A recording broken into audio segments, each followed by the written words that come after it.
Good morning. I'm Paul Fracassi. I am the Director of Tax Equalization here in Cass County. And I'm here today just to give some basics of county offices and what is the role of the Director of Tax Equalization. So before I get into that, I'll just give you a little bit of information about myself. So I started out with the city of West Fargo in 2006, and I was with there through 2016 as a property appraiser. An opportunity opened up in 2016 at the county to take on a increased role as the Director of Tax Equalization. And that was a great opportunity for me. And luckily they hired me and I've been with them ever since. I have a Class 1 assessor certification through the state of North Dakota. That's required from everybody in this position. So the Director of Tax Equalization is responsible to oversee all real estate and personal property valuations located with their county. They represent and advise county boards on all matters of valuation. And there's a certain assessment percentage that Century Code defines that we must be within each year on our assessments. We're obligated to be within 90 to 100% of what's shown through our sales and our market activity. Now, to get into a little bit more information on this, there's a video that's on the City of Bismarck's website that I think is just a great just overview of what our position does. Now, you're going to hear the word assessor a lot in here, and even though you're hearing that, at the city level, you're called assessor, county level, Director of Tax Equalization. But for the most part, we handle the exact same things. So I will show that video real quick for you.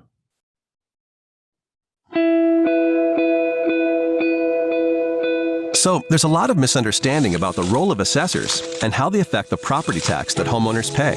When someone hears the term assessor, they seem to think of a scary figure reaching for their wallet. Not so. Assessors don't set tax rates. Assessors don't chase tax dollars. An assessor is interested in fairly determining property values, and they take great pride in it. Property tax is determined by a simple formula. Assessors only affect one of these variables, the value. And they do so with incredible accuracy.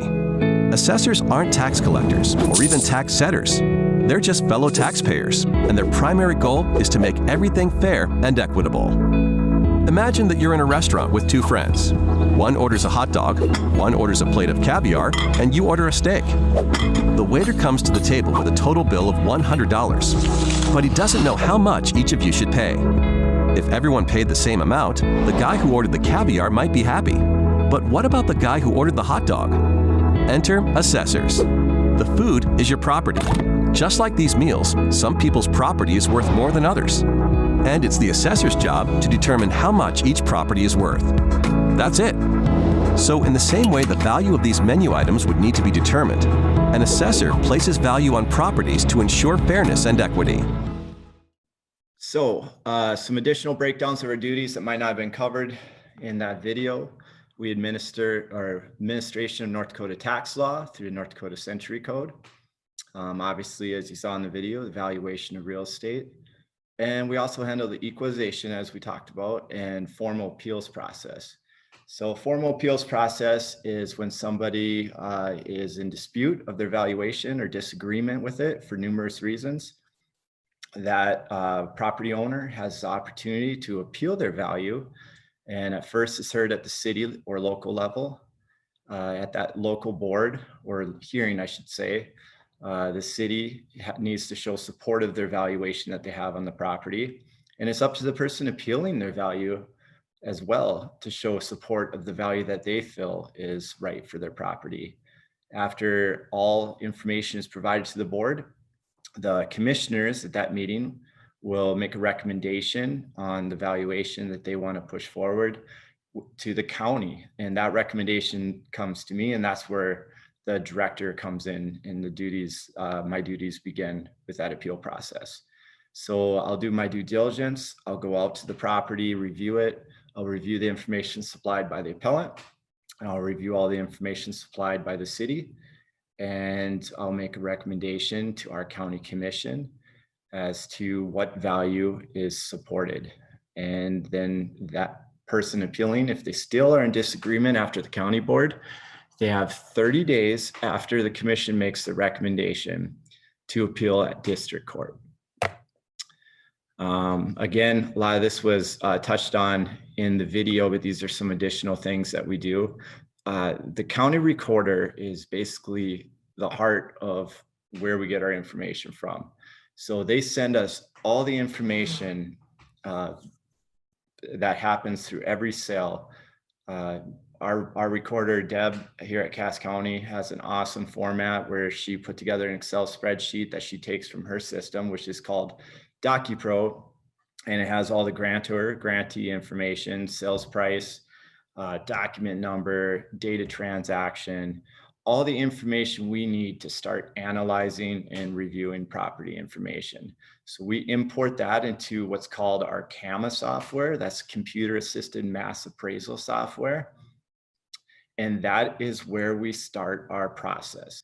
Another thing we do is we administer homestead credits, disabled veterans credits, homestead credit. If you earn under $42,000, there's a tiered system of credit that the state offers as a kickback to the county after a certain person qualifies for homestead credit, and the same happens for disabled vets credit. We also assist and instruct local assessment officials. Now, although we still do this, it's not to the level that it was before 2017. In the 2017 legislation, there was quite a big change requiring education requirements to increase for local assessment officials. They now have to have what's called a Class 2 assessor license. And a lot of the local assessment officials at that time decided not to pursue this field anymore. Valuation of real estate. So we obviously have to locate and identify all the real property. We make inventory of the quantity, quality, important characteristics of all property. So kind of as I was talking about when we're doing that sales review, where we're trying to find important characteristics, updated kitchens maybe, bathroom that was missed, basement finish. We have to make sure we're picking up all that information on each property. And we classify each property and determine the extent to which it's taxable and arrive at an opinion of market value. So going back to fairness and equity, one thing that I like to do in my office, and I think there's probably a lot of other offices that do this too, is we use a grade guide to make sure that if I send one of my appraisers out to a house and another appraiser kind of goes out and does a similar house, well, I want to make sure the house is graded the same so it's valued equitably amongst similar properties. So this grade guide has really been a great tool for us to use. So just dive into the mass appraisal of real property. We appraise property as of February 1st of each day using standardized procedures and statistical testing. Again, can't hammer this home enough, but the purpose for fair and equitable values. Touch base a little bit on our CAMA system. The one we use is Vanguard, and it's really an amazing tool that allows us to dive into the assessment process. The equalization and formal appeals process. So there's boards of equalization. Township board and city boards are held during the first month of April. Prior to this, we have 15 days before those boards to send out what's called a notice of increase. When a person sees that notice of increase and they go, they might see it and say, whoa, wait a minute, what's up with this value increase? And those are only sent out, by the way, if your value goes up by 10% and $3,000. But that person still does have the right, though, to go to their board and just open up for a discussion on why that valuation increase happened.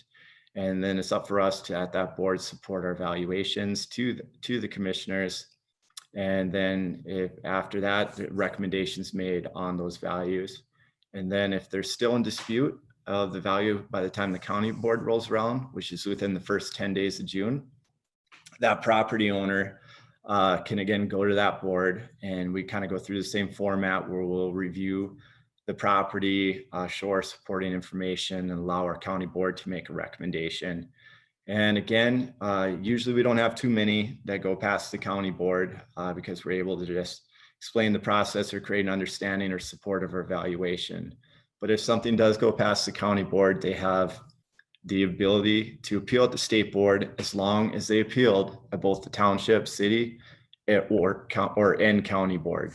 So that state board of equalization is always held second Tuesday of August. I talked earlier about the formal appeal process, so I won't need to get into too much detail on that, but basically, again, it starts at the local jurisdiction, goes to the county, and then that appellant actually has the ability to go to district court if they're still in dispute of their value. But that is about all I have. A lot of information I went over, and if you have any questions, I love actually talking about what we do and just kind of creating an understanding of what our office is and how we come across our values. So my number and my email is all at the bottom there, and I welcome you to call or email with any questions or concerns. Thank you.